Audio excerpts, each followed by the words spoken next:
muy buenos días o muy buenas tardes, ¿no es cierto? Dependiendo de cuándo nos estén viendo. Bienvenidos a este espacio de conversación que tenemos en ADIPA. El día de hoy estamos con María Jesús Salas, que es psicóloga de la Universidad Andrés Bello, que tiene un postítulo clínico en mención psicodiagnóstico y evaluación forense. Ella es psicóloga del Centro de Atención a Víctimas de Atentados Sexuales de la PDI y cuenta con una vasta experiencia en evaluaciones de daños, juicios orales y elaboración de informes de ese contexto, ¿no es cierto? Ella también es docente de la Cátedra de Abuso Sexual Infantil en la Universidad Adolfo Ibáñez y muy pronto impartirá el curso de actualización de test gráficos en el que se verá dibujo libre, HTP, persona bajo la lluvia y familia, que se realizará el próximo 20 de mayo en ADIPA. Bueno, para partir, ¿no es cierto? ¿Cómo está, profesora? Muy bien, muchas gracias. ¿Cómo estás tú? Muy bien también, muchas gracias. Qué Muchas bueno. gracias por estar acá y darnos este tiempo para responder estas preguntitas. No, de nada. Bueno, vamos con la primera pregunta para entrar, ¿no es cierto?, en el tema. ¿Cuál es la finalidad de estos test a la hora de atender a un paciente? Bueno, en general la aplicación de estos test tienen que ver con el proceso de psicodiagnóstico, que es la primera etapa, en el fondo, cuando uno recibe a un paciente, sea adulto o sea niño. Uno en la primera parte de la intervención siempre tiene que conocer a este paciente, conocer las características, saber quién es, cómo funciona, cuáles son los conflictos, cuáles son sus formas de defenderse. Y en el caso de los niños puntualmente, muchas veces, a diferencia de los adultos, les cuesta el tema de poder conversar y de poder dar cuenta, ¿no?, de su mundo interno y de los conflictos que van presentando o que hacen que necesariamente lleguen a veces a estas instancias de evaluación. Entonces los test gráficos son una tremenda puerta de entrada y una tremenda herramienta para poder conocer el mundo interno del niño, ¿no? Al ser una metodología que de alguna u otra manera es algo común para ellos, es algo con lo que se relacionan cotidianamente, hace que esta primera instancia sea un poquitito menos angustiante dentro de lo que ya es angustiante un proceso de evaluación. Y muchas veces los test gráficos nos dan cuenta de aquello que ellos no pueden hablar probablemente en palabras como lo haría un adulto. Entonces son básicamente lo que nos permiten conocer el mundo interno de nuestros pacientes. Ellos a través de estos test por supuesto que van proyectando elementos de su funcionamiento, de sus conflictos, sus fantasías de sanación, y nos permiten, y por lo tanto se convierten en una tremenda herramienta para poder conocer quién es el niño que tenemos delante para poder ayudarlo de mejor manera. Claro. ¿Y cómo en el caso, ¿no es cierto?, justamente de los niños o de los jóvenes ya un poco más grandes, cómo es la aplicación de estos test? Bueno, dependiendo de las distintas pruebas que uno puede ir eligiendo, entre comillas, porque no es que uno aplique siempre los mismos test, ¿no?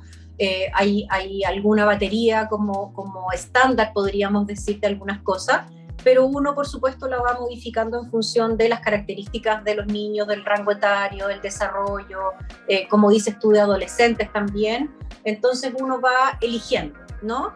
Y de repente esa elección a veces tiene que ver, por una parte, con el rango etario, con el desarrollo, y por otra tiene que ver con aquello que queremos evaluar y profundizar, ¿no? Entonces, una vez que la tenemos más o menos como establecida desde antes, la aplicación depende de cada una de las pruebas, ¿no? No todas las pruebas tienen el mismo encuadre, no todas las pruebas tienen las mismas consignas, por supuesto, no todas las pruebas tienen el mismo tiempo de aplicación. Entonces va a ir variando dependiendo de cada una de las pruebas, y en ese sentido la importancia en el fondo, y que también tiene que ver como con el curso, eh, que vamos a impartir en mayo, tiene que ver con poder saber o discriminar también en qué momento o cuáles de estas pruebas son las que nos va a poder entregar mayor información, porque como decíamos, ahora no todas evalúan lo mismo y no todas se aplican en las mismas condiciones.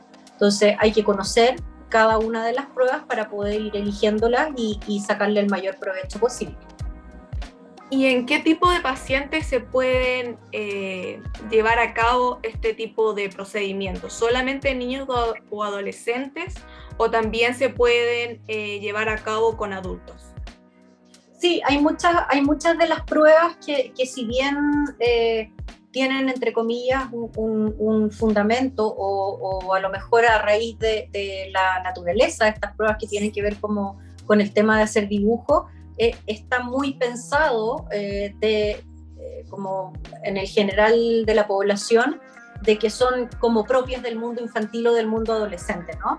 Pero hay muchas de ellas que se aplican en el mundo adulto, y tienen una muy buena llegada también a los adultos, aunque muchas veces la gente piensa que los adultos no van a querer, ¿no? Pero finalmente, por supuesto, ellos entienden que tiene que ver con poder acceder a la mayor información posible para poder ayudarlos. Y muchos adultos usan, por ejemplo, el persona bajo la lluvia, que es una de las pruebas que también vamos a revisar en el curso, etcétera, ¿no? También se utilizan en ámbitos de selección de personal, en otros ámbitos clínicos, que no solo tienen que ver con lo clínico, ¿no?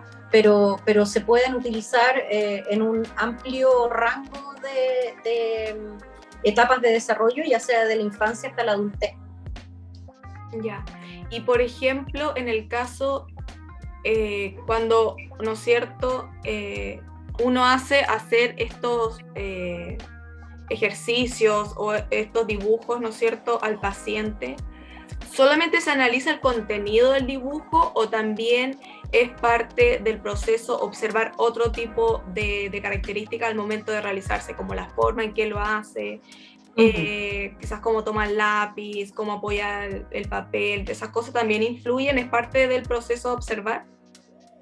Sí, por supuesto, por supuesto. O sea, el proceso del psicodiagnóstico tiene una metodología que es una metodología que está determinada, que tiene ciertas características y que para que de alguna u otra manera sea válido y podamos sacarle el mayor provecho posible, tiene que ser aplicada y posteriormente también analizada en un determinado contexto, ¿no? Como que es una globalidad, ¿no? Entonces, si bien pudiésemos ver algunas recurrencias en un dibujo sin haber conocido al paciente o sin haber visto el procedimiento, por supuesto que la aplicación y la validez de la prueba tiene que incorporar esos elementos, ¿no? Aquí, en este sentido, el lenguaje verbal de lo que van diciendo los niños, de lo que van omitiendo también cuando uno va conversando con ellos, el lenguaje corporal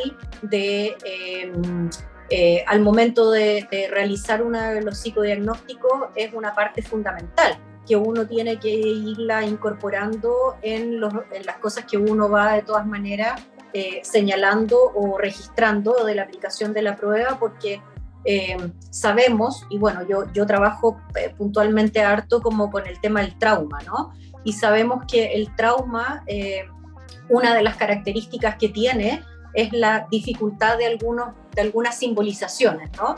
La posibilidad de no poder hablarlo, por ejemplo, de no poder contar aquello que es traumático. Muchas veces no es posible de relatarlo, pero sí a veces el cuerpo, o la mayoría de las veces, el cuerpo sí es un vehículo para poder dar cuenta de eso, ¿no? Entonces, tenemos la información a través de la producción, que es el dibujo en sí mismo, pero también tenemos mucha información que en algunos casos incluso es mucho más relevante que la prueba misma, a través de la gesticulación, de los tonos de voz, de cómo el niño va manejando la información que uno le va dando de lo que tiene o lo que no tiene que hacer. Entonces, para que la prueba sea válida y completa, efectivamente tiene que haber un registro de todos esos elementos. ¿Y qué aspectos psicológicos, teniendo en cuenta lo que dijo recién, es posible advertir en los niños y niñas al momento de realizar estos tipos de procedimientos, este tipo de test? Bueno, se pueden observar una serie de cosas, dependiendo de la prueba que estemos aplicando, siempre tenemos que tener claro que el contexto o todo aquello que uno va registrando y analizando tiene que ver con la temática que la prueba propone, ¿no? Voy a dar un ejemplo para que sea más fácil, ¿no? Si estamos aplicando el test de persona bajo la lluvia, tenemos que pensar en cuál es el objetivo de ese test, que tiene que ver con evaluar cuáles son o qué percepción tiene ese paciente de sí mismo y de sus propias herramientas para poder lidiar frente a una situación que es estresante, ¿no? Entonces, todo lo que vaya ocurriendo, todo lo que el niño vaya diciendo en relación a la aplicación de esa prueba, uno tiene que pensarlo en función de cómo este niño se presenta o qué le pasa a este niño frente a una situación estresante, ¿no? Entonces, desde ahí podemos ver si se inhiben, si se angustian, si se disocian, si se ponen más inquietos porque a lo mejor eso se traduce en una inquietud también motora porque se pusieron muy ansiosos, etcétera, ¿no? Ahora lo importante es considerar que esa prueba tiene el contexto de esa temática y por lo tanto todo lo que irá ocurriendo en el paciente o no ocurriendo, que también es algo que es importante, tiene que ver con la temática que la prueba propone. Y en cuanto al abuso infantil, ¿no es cierto? ¿Qué papel desempeña estos tipos de test en el tratamiento psicológico de los niños? ¿Por qué estos test son útiles en esos casos? Bueno, en esos casos puntualmente son de gran utilidad, uno por lo que comentábamos recién, porque muchas veces obviamente estas vivencias se relacionan con algo traumático y en tanto son algo traumático es algo que muchas veces no puede ser dicho verbalmente por los niños, lo que no implica que no exista, ¿no? Que muchas veces los adultos tienden a confundirse y tienden a pensar de que si un niño no habla de algo, significa que ese algo a lo mejor no lo afectó, ¿no? Pero a veces ese algo es tan intolerable que a modo de defensa, nuestro aparato psíquico lo que hace es que tiene que disociarse, ¿no? De esa vivencia.